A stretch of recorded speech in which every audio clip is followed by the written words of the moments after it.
फौजिया की यतीम लड़की होती है और उसकी शादी एक बहुत अच्छे ख़ानदान में होती है। उसके ससुराल में उसकी सास, उसका मियाँ और उसकी नंद होते हैं। वो उनके साथ बहुत अच्छा सलूक करते हैं, लेकिन फौजिया का सलूक उनके साथ अच्छा नहीं होता। वो रोज़ बहाने तलाश करती है और पर्स उठा के बाज़ार चली जाती है। कभी किसी दोस्त को मिलने जाती है, कभी किसी सेल पे चली जाती है। घर के काम को हाथ नहीं लगाती। उसकी सास उस तरीके से उसे समझाती है, लेकिन वो उसकी एक नहीं सुनती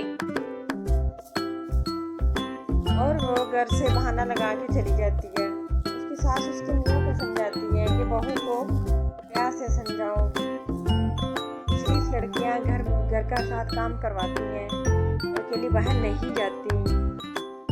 उसका शौहर ये सुन के बहुत परेशान हो जाता है, क्योंकि वो जब भी अपनी बीवी से कोई बात इस तरह की करता है तो वो नाराज़ हो जाती है, उससे मुंह बना लेती है, उससे बात नहीं करती। उसका शौहर अपनी बीवी से बहुत प्यार करता है, इसलिए वो खामोश हो जाता है और वो अपनी बीवी को कुछ भी नहीं कहता और अपनी माँ की बातों को भी सोचता है कि मेरी माँ बिल्कुल सही कह रही हैं, लेकिन वो वक्त का इंतज़ार करता है।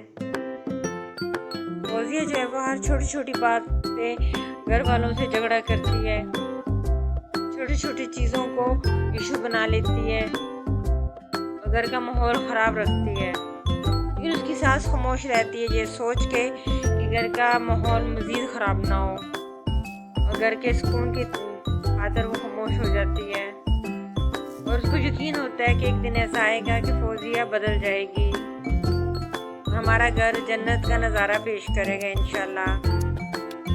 एक दिन फौजिया अपनी सहेली को मिलने जाती है। उसकी सहेली उसको बताती है कि उसके ससुराल वाले बहुत ज़्यादा जालिम हैं। वो सारा दिन घर का काम करती रहती है, लेकिन फिर भी उसके ससुराल वाले उसे अच्छा सलूक नहीं करते, उसको कोई इज्जत नहीं देते।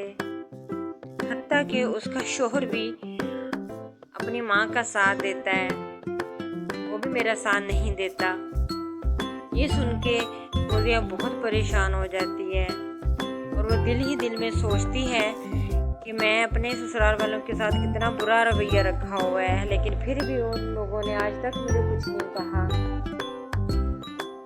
वो अपनी दोस्त से मिलके घर वापस आ जाती है, लेकिन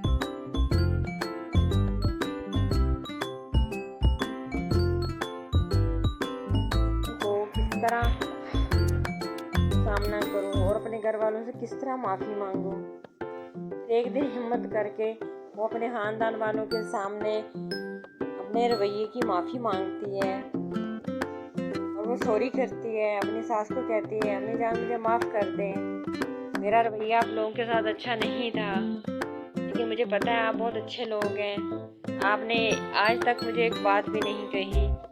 उसकी सास उसे समझाती है कि बेटा कोई बात नहीं, छोटों से गलतियाँ हो जाती हैं और बड़े माफ़ कर देते हैं। हमें पता था कि तुम एक अच्छी नेक लड़की हो, एक न एक दिन तुम्हें एहसास होगा और हमारा घर जन्नत का नज़ारा पेश करेगा।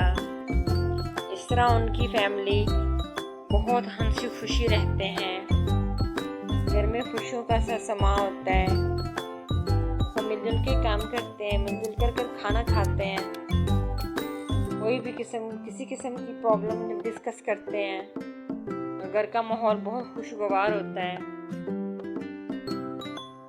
दोस्तों, ये एक मोरल स्टोरी थी।